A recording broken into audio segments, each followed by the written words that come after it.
Hey everyone, welcome back to the podcast. I'm super excited today because I have a fellow Canadian hormone coach. Yay, she's on the other side. You're way over, Way but over.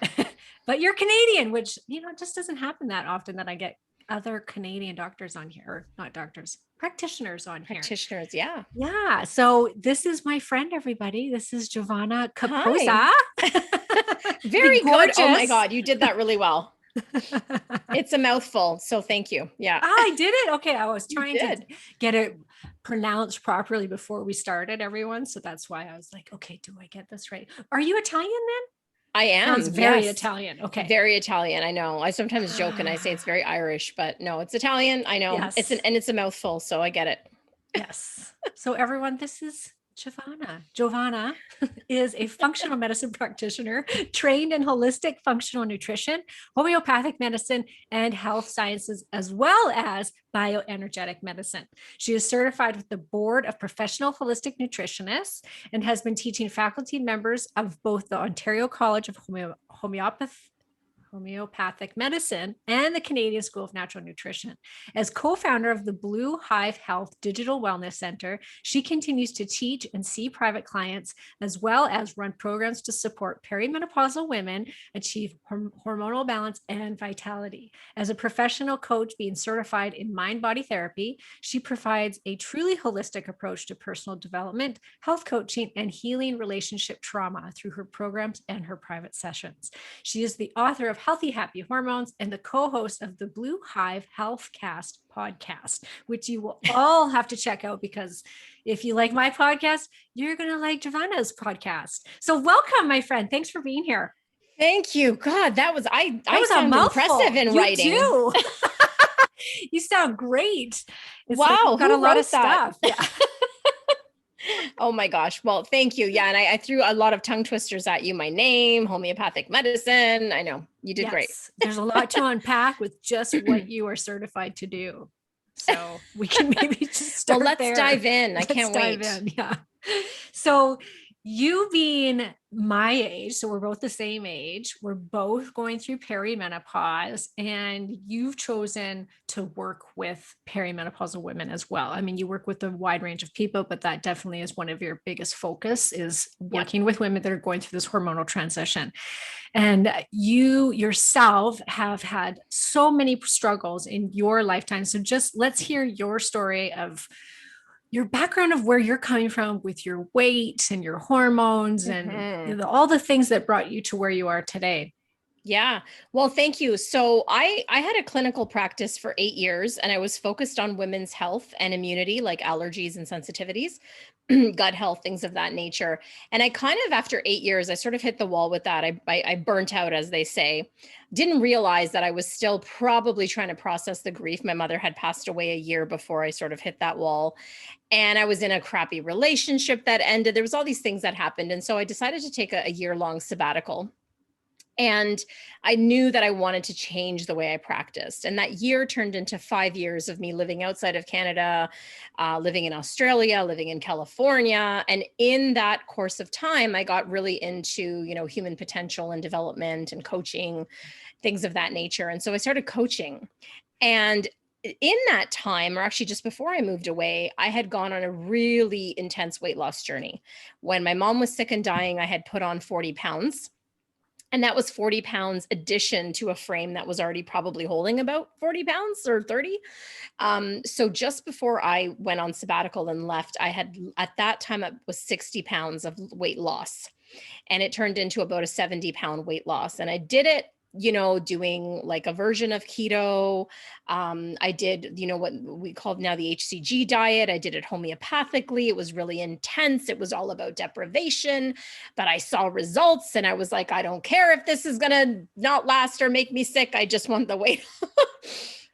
So I kept it off for 2 years and I lived my life a little more than that, lived my life. Everything was going great. I decided I was going to probably transition back and move back to Canada. And about 38 years old, nature said, hang on a second. So weight started creeping back on. At the time, I I thought this, wasn't even thinking about the P word, perimenopause. I was like 38. I'm like, I'm not thinking about this. Weight started creeping back on. One of the first changes I noticed was my skin texture changed. So all of a sudden the texture of the skin on my cheeks got really, really rough. And I go, what is that? That's really weird. All these things started happening. My energy started dipping, all these things, and I have three. Are we allowed to swear on your podcast? Yes. Can I sure. be a potty mouth? Yeah. So I have three older sisters and we're on a sister chat. And it was about that time that I messaged them and said, you three bitches didn't tell me anything about what to expect. So all these things started happening and I slowly started putting the weight back on. There was more stress and more changes. And I fell into this pattern that was, now I could see, was very much like a chronic fatigue. And I had no energy. And at this time I was still living in California. It was probably my last year there. And I one day was, talking to these women on the phone. I'm coaching them. I'm coaching around burnout, right? I'm coaching all these successful executive women around burnout. Ding dong, they're middle-aged.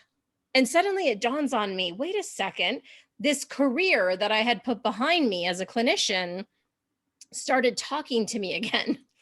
And it was like, wait, these women need adrenal support, or this woman might be having hormonal issues, and it's because I started experiencing it myself. And so, one day, I always say one day on the toilet where all good ideas come from, I had this revelation where I was like, oh my God, I know exactly what's happening to me. I was me sitting across the desk from me. Mm-hmm. And I thought, holy shit, this is perimenopause. And so at that time, I started to pivot what I did with my clients in practice.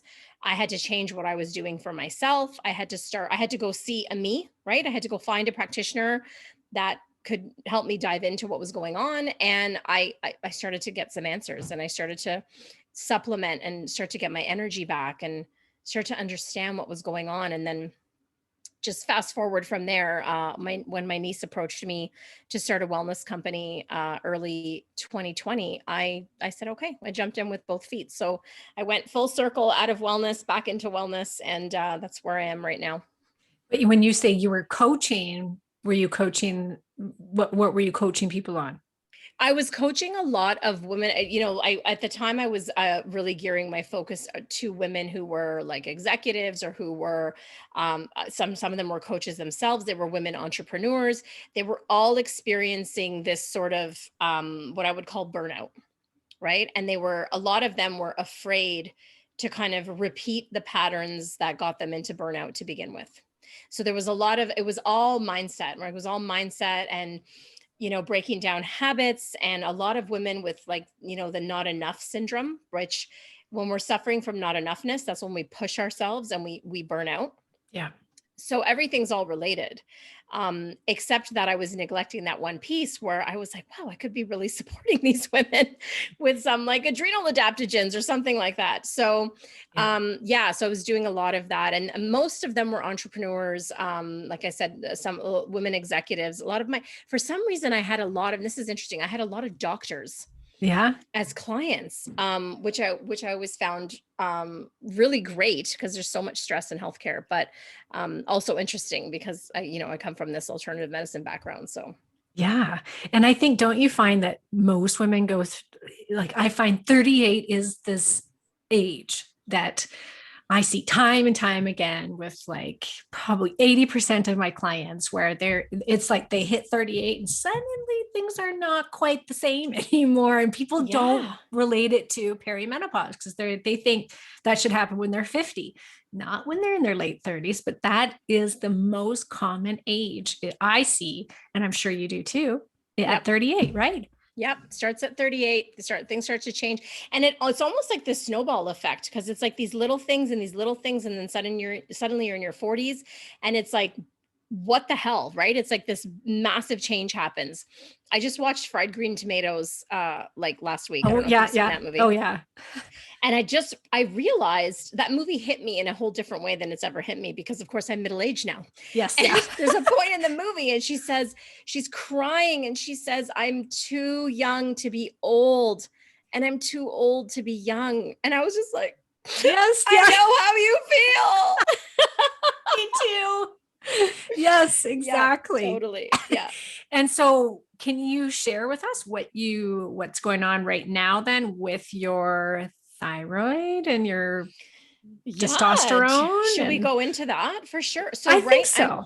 I'm currently my own work in progress, which is, and this is actually really important for people listening, is that, and Karen, this too, like, even though we do this work, and even though we have people that sit in front of us and we coach them and we, talk to them and we help teach them and, put them on protocols and all this stuff, it's really hard to do that for yourself. Oh, yes. Yeah. Because sometimes it's like too much and you're like, Yeah. what about this? And what about that? And what about this?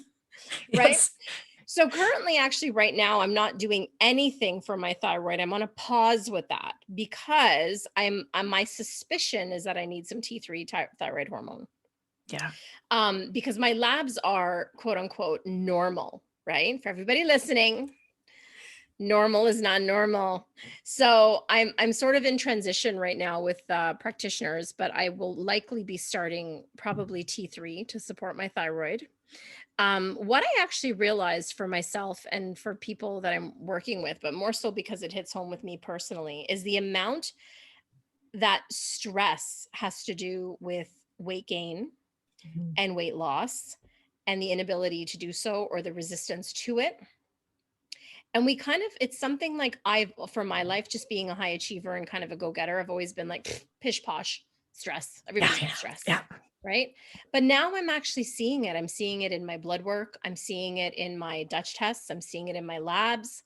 I'm seeing how that, chronic state of inflammation that happens in your head, right? Thoughts, worries, concerns, and how that chronic state of inflammation of thought actually manifests as inflammation in the body. And so, as you know, your body's not going to, release weight. And I talk very transparently about my journey with weight, on my podcast, my previous podcasts, the current and pretty much anywhere anyone will listen to me. Um, because Good. I think it's really important. And I love what you do on your podcast, Karen, because you normalize bodies. Like, you Mhm. normalize that when we get to this age, we're going to be, like you said in one of your shows, softer. And Mhm. that's okay, right? And we're going to have these changes. And I have to tell you that it wasn't until I reached a level of acceptance. I'm not fully there yet. Like, I'm not like, I don't look in the mirror and go, God, you're hot. Like, Yeah. not yet. I'm working on it. But but Well, I you had are to hot. Don't worry. well, thanks. But I had to reach a place where I was like, look, I'm 40 freaking 5 tomorrow. And this is where I'm at right now. And I have to work with what I have now. And I have to find the right people to support me, because I can't, I've said in the past a million times, you can't hate yourself into loving your body, right? You No, can't hate yourself no, thin. no, Yeah. no. And sometimes I just had a client just before you, and we had this talk, right? She's very typical, she hit 40. No, she's 52. So hers was late coming. So in the last, whatever 6 months, she suddenly packed on 15 pounds. And she's just Okay. like, you can tell that this woman was just beating the crap out of herself. She couldn't get over the fact that she had gained 15 pounds. Like, she was just beside herself. She's hammering down on herself 24/7 of, I'm exercising, I'm following the meal plan, I'm doing this, I'm doing that. I'm like, what you're doing though is stressing yourself out Mhm. so much. And I said, that's not going to help. That's going to backfire on you. Yeah. And you're so right about what you're telling yourself in your head. It has a lot to do with what's going on in your body. And I think that women need to really, really hear that. And I was telling her that as we age, we do become more sensitive to stress. So because you did so great in your 20s and even in your 30s, it really shifts. The ability to handle the stress load completely shifts. And there's, I think, a whole bunch of factors to why that happens. But we can't do what we used to do. That's all We I know. can't. And I Yeah. don't know who it was that gave me this analogy, maybe one of my teachers years ago, about the wheelbarrow. And it's like, you start off with this empty wheelbarrow. And as you go along your life, you add things, and, sometimes things come out. Usually for women, we just keep adding and adding and adding. And then you hit midlife and your wheelbarrow is full and it's heavy. And, even putting it down, it might topple over. And so we come, many of us, to this stage in our life, and this is kind of leading into, you want to talk about the mind body connection, Mhm. where we're literally going through a second puberty. Right. Like, we're literally, metaphysically speaking, we are rehashing stuff that we've been suppressing our old life, our whole life. All this, could be trauma, could be feelings, it could be so many different things that comes up at this age to deal with, to look at. And it is an opportunity, but like with any of my clients that are going through this stuff, it's freaking hard. And hearing that it's an opportunity isn't always like, oh, well, thanks, Giovanna, it's an opportunity, great. Like, gold Can't star for wait. you. Yeah. Can't wait. It's like, screw you, it's an opportunity. But it is, right? And I mean, for me too. And I've had my own stuff come up, especially, with the pandemic and the state of the world, and just, having to be insular, right? And isolated.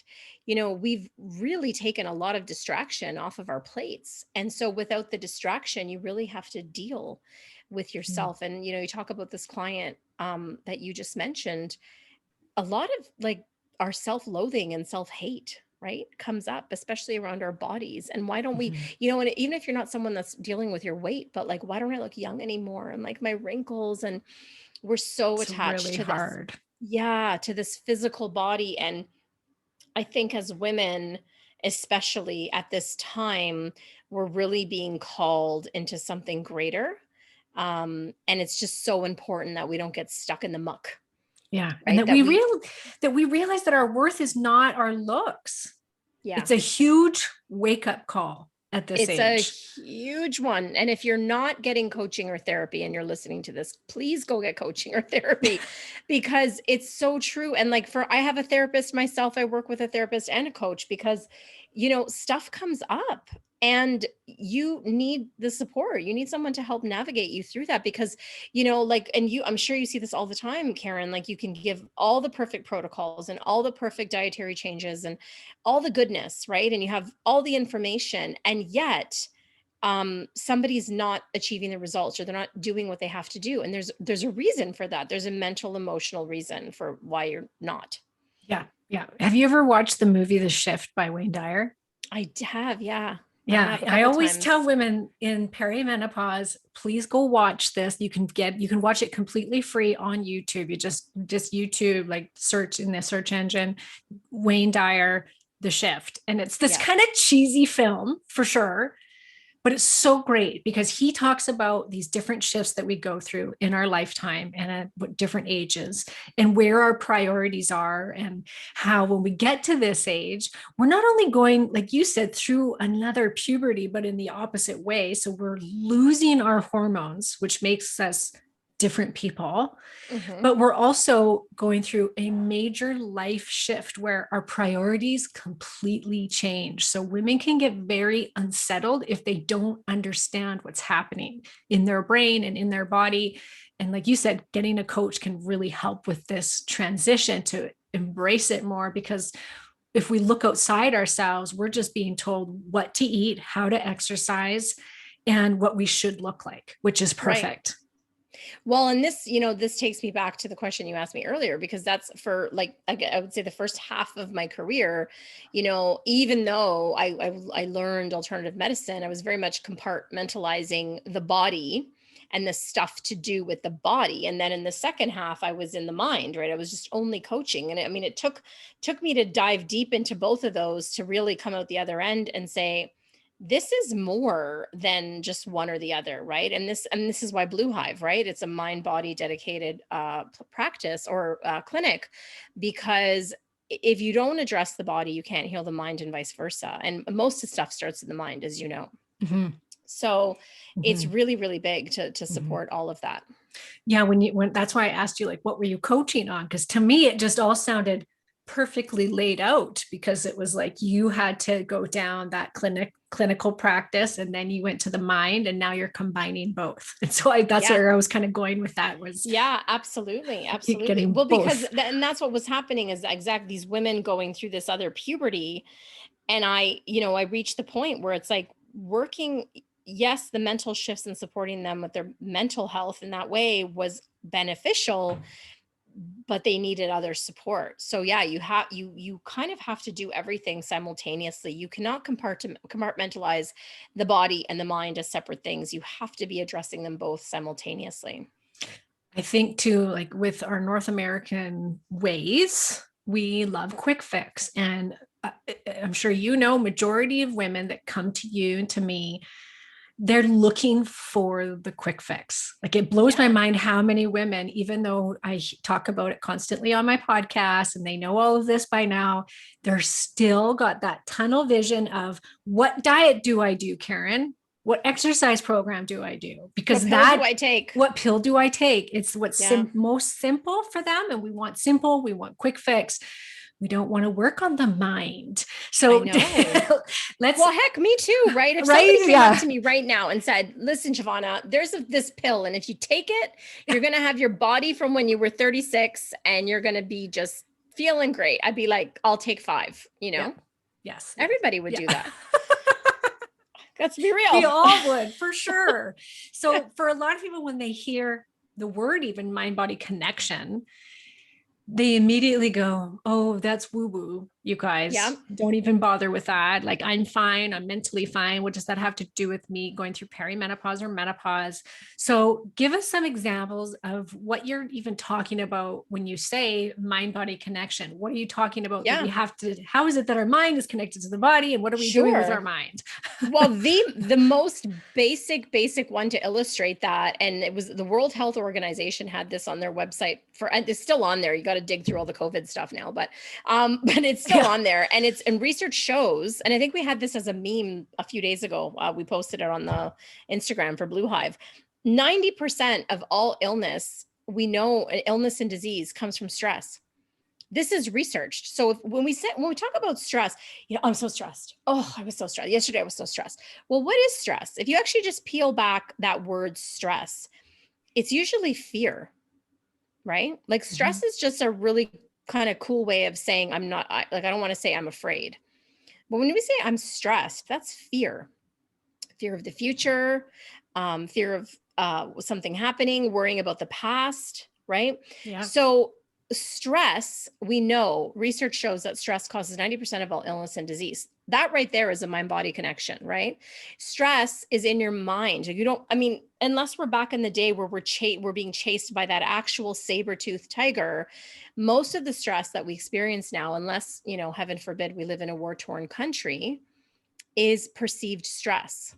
Right? So if we hook up electrodes to your brain, Karen, and we show you a picture of, Freddy Krueger about to attack you, it's just a photo, your brain will light up in those exact same ways as if Freddy Krueger was actually in front of you about to attack you. So our brain doesn't actually know the difference between real stress and perceived stress.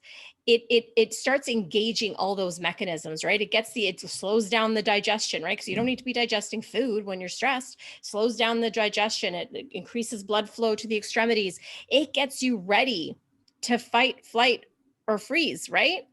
And our bodies are continually doing this with our thoughts. So imagine, and you know this because I'm sure you've seen women in a state of adrenal insufficiency, or even just adrenal fatigue, as they call it, where that stress response mechanism has just been like, go, go, go, go, go, go the rest of their life. Like, I don't think I will ever not take my AOR cortisol adapt. Like, I'm gonna buy stock in the company, right? It's just I've always had that. And so when we're in this constant state of fight or flight and even freeze, which many of us have been in during the pandemic, your body's physiology responds to your psychology.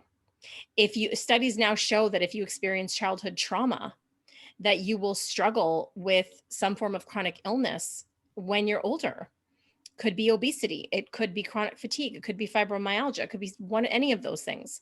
And so there is definitely a connection. And so sometimes you're right. When we hear mind body, we think, ooh, it's all woo woo, but it's actually not, because thank God science is caught up with the woos.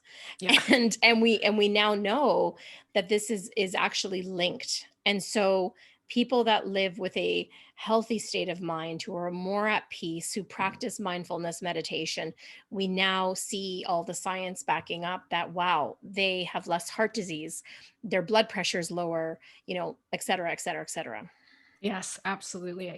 I've been really into like the neural pathways and trauma. And I interviewed this amazing woman. She'll be on before this one, so people can go back and listen to it. Backtrack, yeah. And it's Annie Hopper. Have you heard of her? I haven't, no. Oh, you have to get her on your podcast. She's amazing. And it's all about retraining your brain to take your body out of that fight, flight, or freeze response. And I've done a lot of research on how we can get stuck in that flight, fight, or freeze response. And when you're stuck up there, whether it's from a large trauma or multiple small traumas, or even a physical trauma, like being exposed to chemicals or a car accident, and how when your brain gets stuck in that, it's like this crazy waterfall effect through the body, like you said, where you can start developing. And she said, one of the number one things, fibromyalgia, chemical sensitivity. That's me. Right. There's so many, like when she was talking to me, I was like,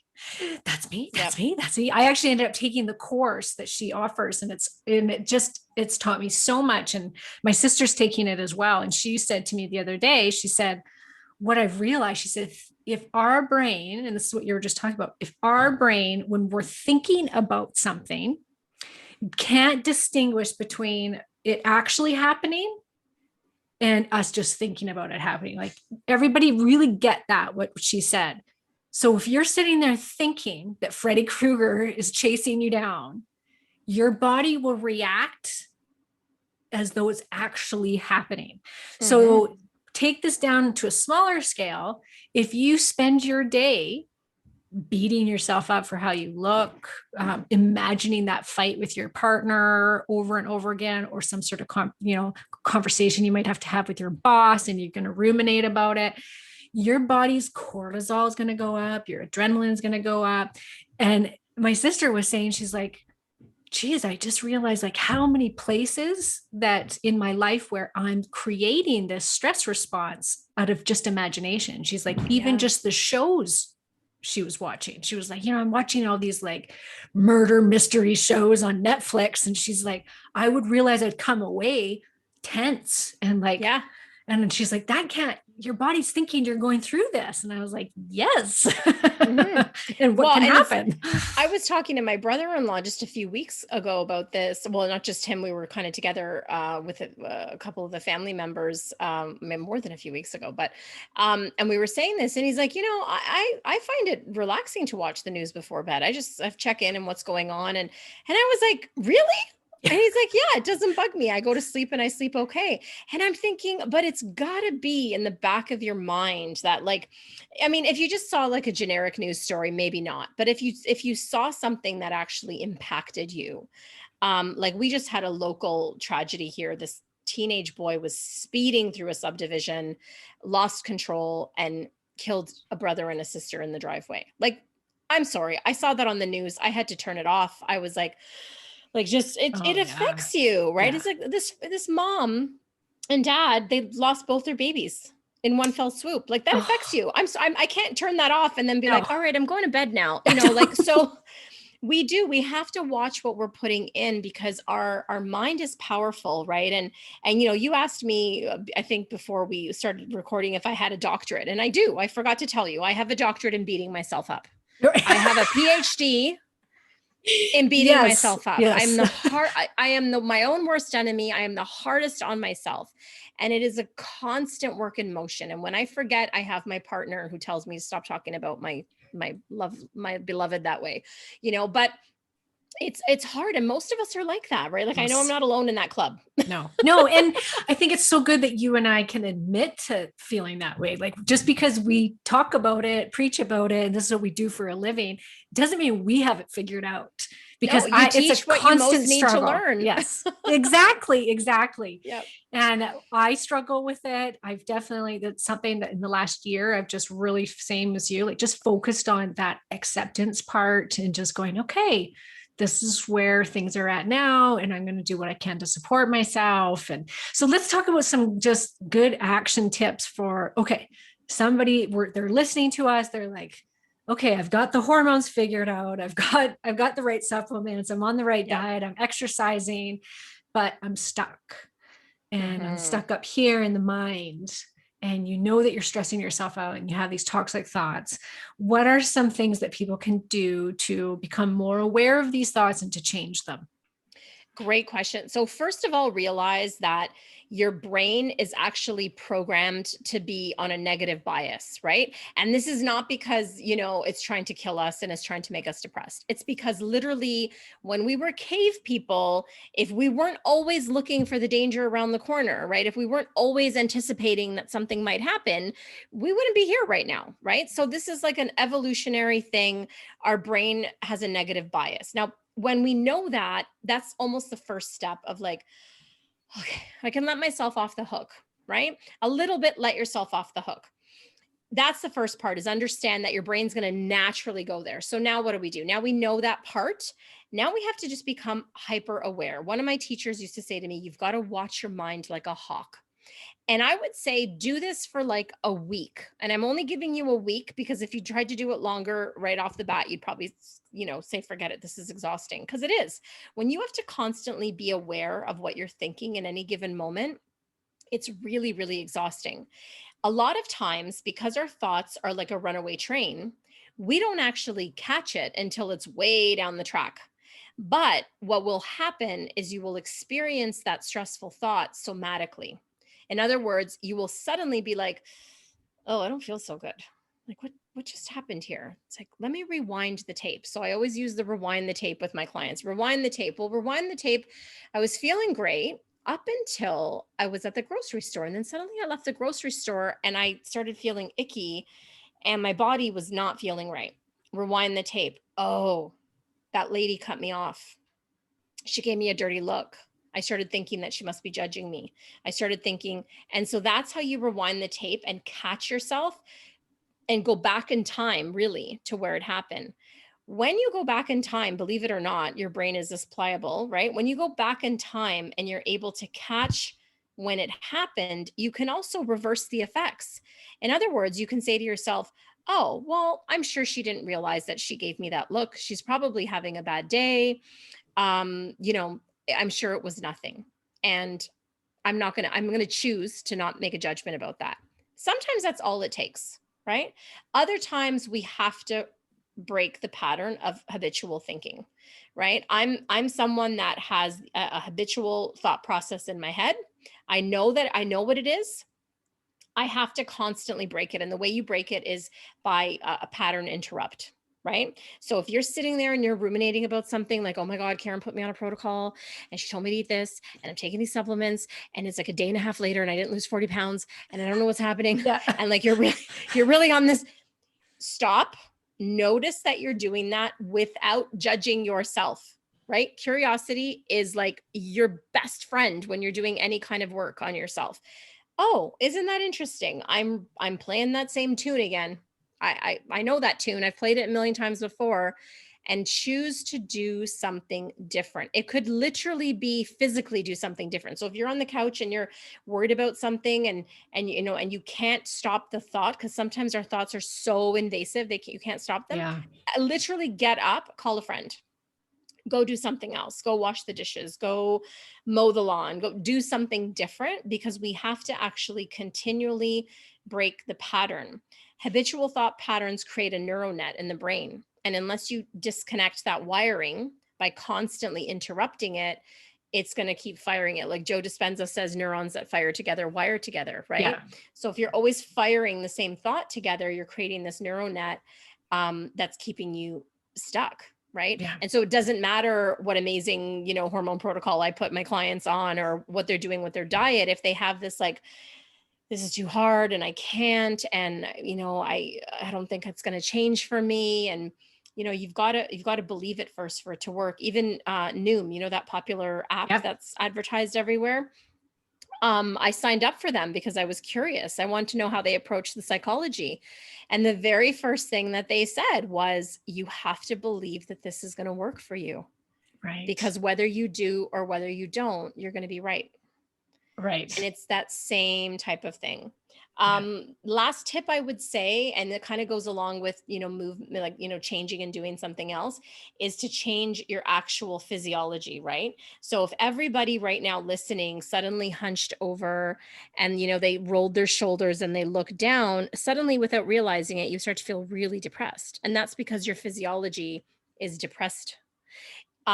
When you catch that thought happening, take a deep breath, put your shoulders back, really inhale some air, exhale, let it out, and reset the way your body is standing. I always forget her name. It's Amy something, and I forget her name, but she did this study around positive psychology, and it was around the superhero stance, where you're standing Oh, with your, yes. Yep. and the research showed that if you stand up with your legs hip width, a little more than hip width apart, and you put your hands on your hips and you stand there and you look up for 2 minutes, just 2 minutes of your time, set your phone, it'll completely change your psychology.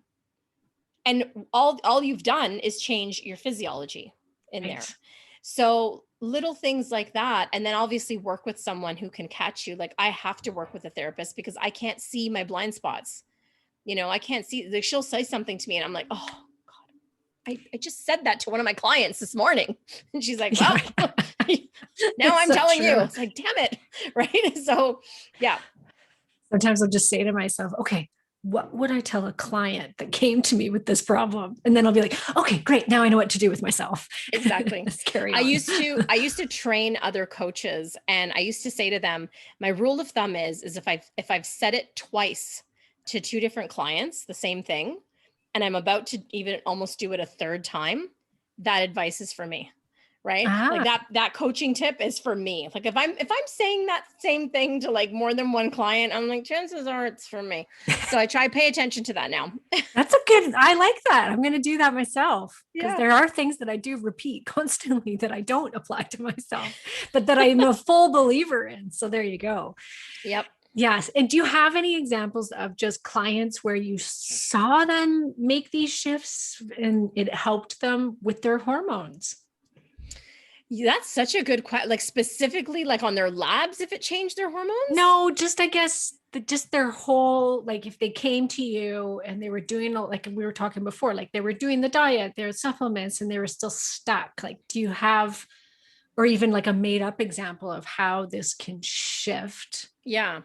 Where No, I definitely do see that for sure, because in my clients across the board, because and I see the inverse too, of where they're kind of come in already like I feel like a lost cause. Like, yes. and I feel like nothing's going to change, and it doesn't. Like it actually doesn't change. So I've seen it almost more on the inverse, like the negative of that, where they come in really kind of already beaten down and like I don't think this is going to change, and or whatever the case might be, where they actually, that mindset doesn't allow them to stick to any protocol. That mindset doesn't allow them to even notice the slightest change.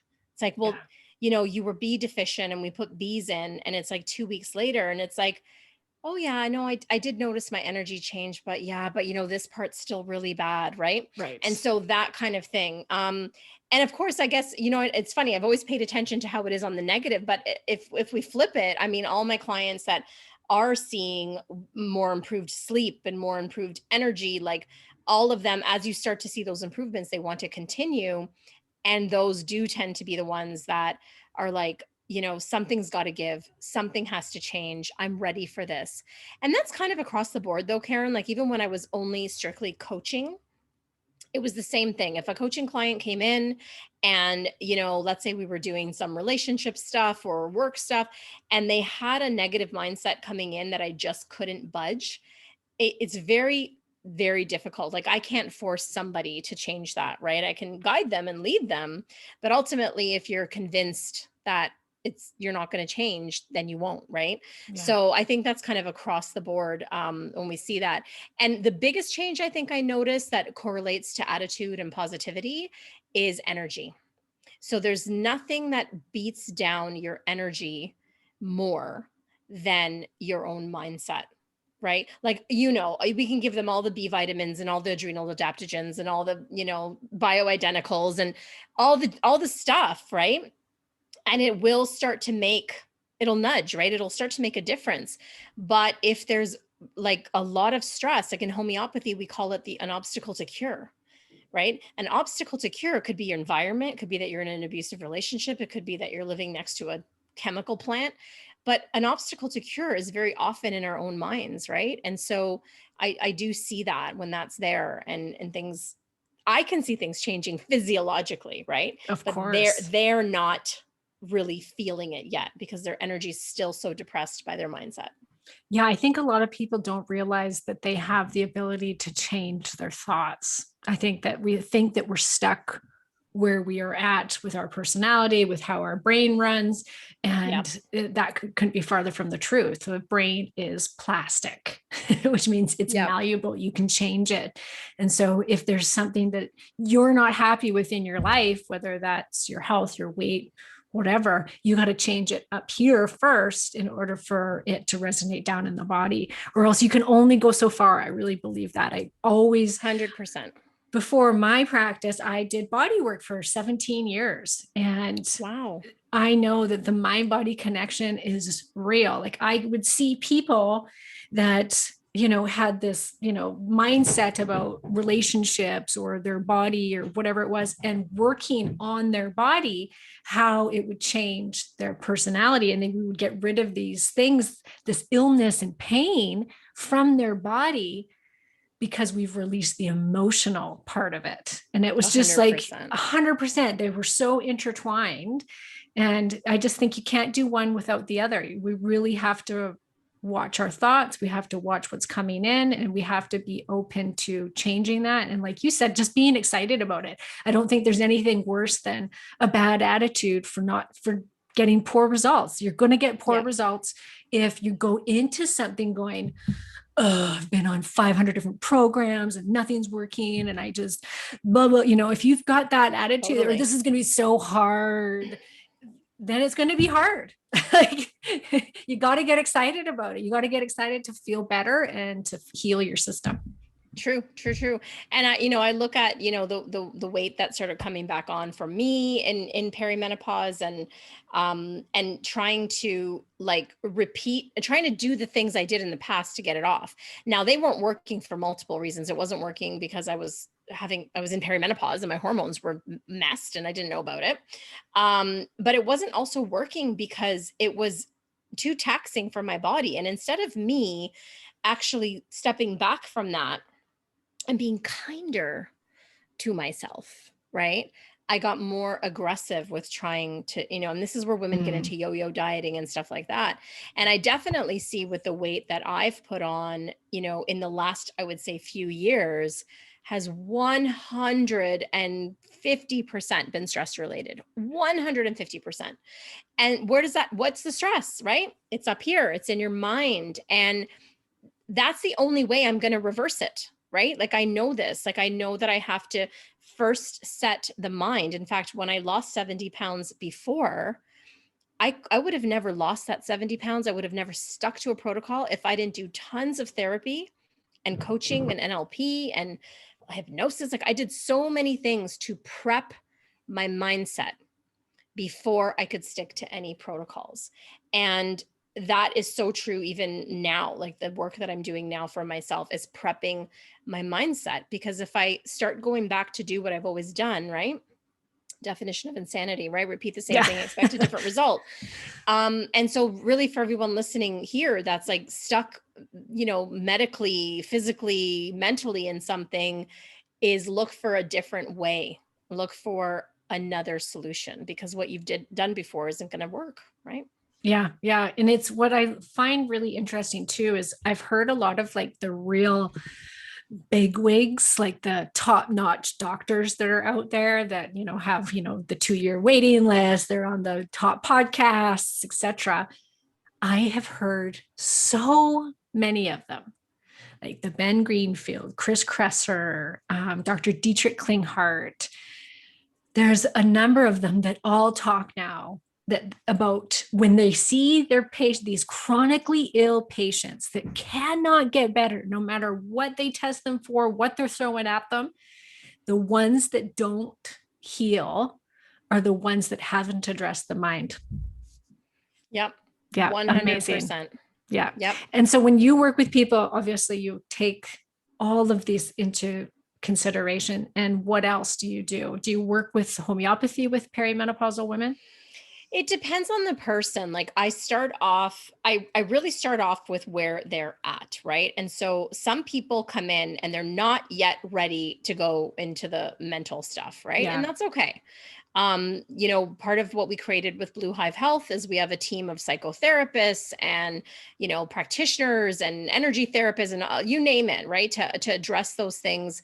And so if someone really is coming in to work with me personally and they're not ready to go there, sometimes I see someone is ready to go there, but they're dealing with some trauma that as a coach, I'm not trained to deal with. And, Yeah. I refer them to one of our psychotherapists, but it really depends. I like to look, I love looking at labs. Mhm. I love looking at numbers. I love looking at what's going on physically and going beyond what conventional medicine tells us is quote unquote normal, right? Because women hear this all the time. No, your labs are normal. But I Yes. feel like crap, doc. But you're normal. It's like, okay. So I always tell women my job is to be Sherlock Holmes.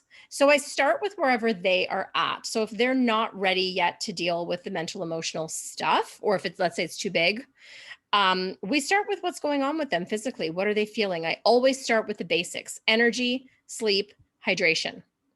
Literally, energy, sleep, hydration. If I can't get this woman sleeping better, I know that nothing else we do, I could dip her in a vat of bioidentical progesterone. It is not going to work if she's not sleeping.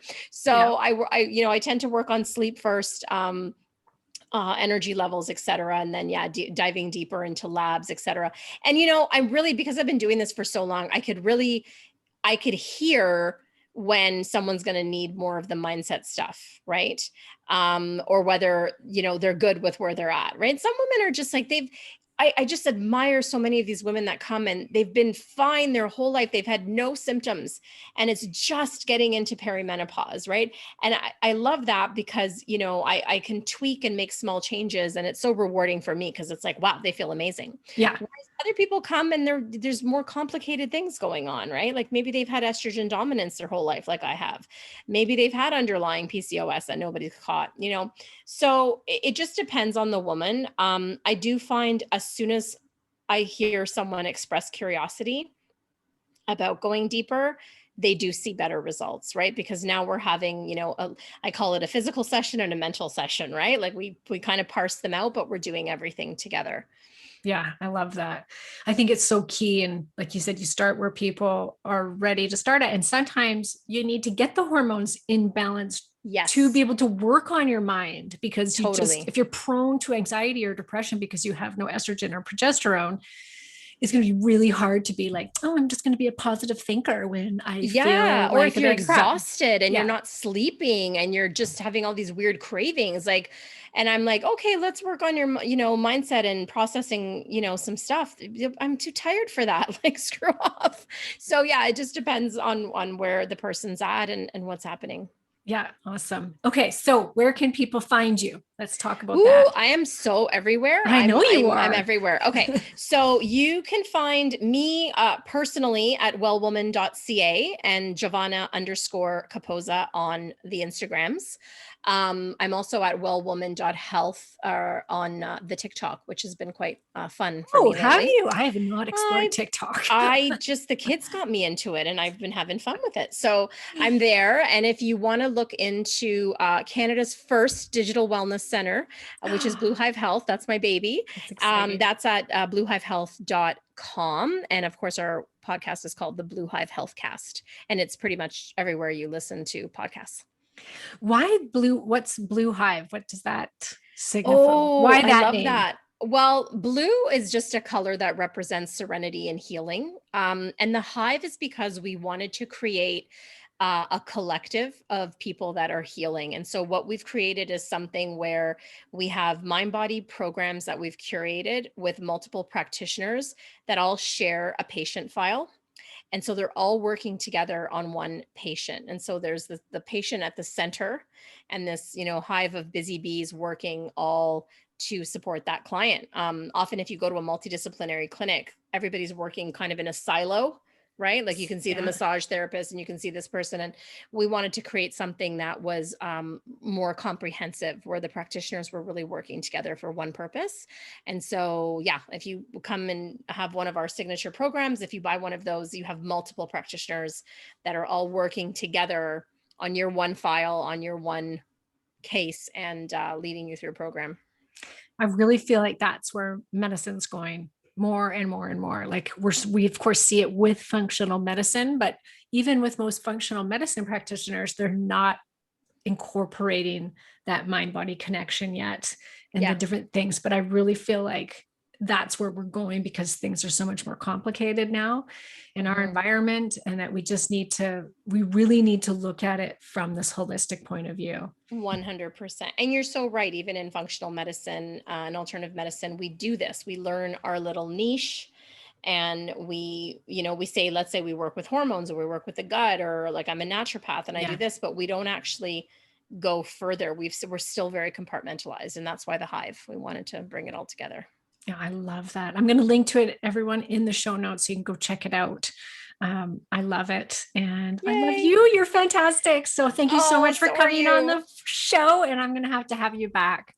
Oh, this was a lot of fun. I really appreciate it. I love where we went with the conversation, because it was somewhere that is deep, like means a lot to me Me too. personally. And I love this. I love this. So thank you for having me on. Yes. Thank you. We'll talk to you soon.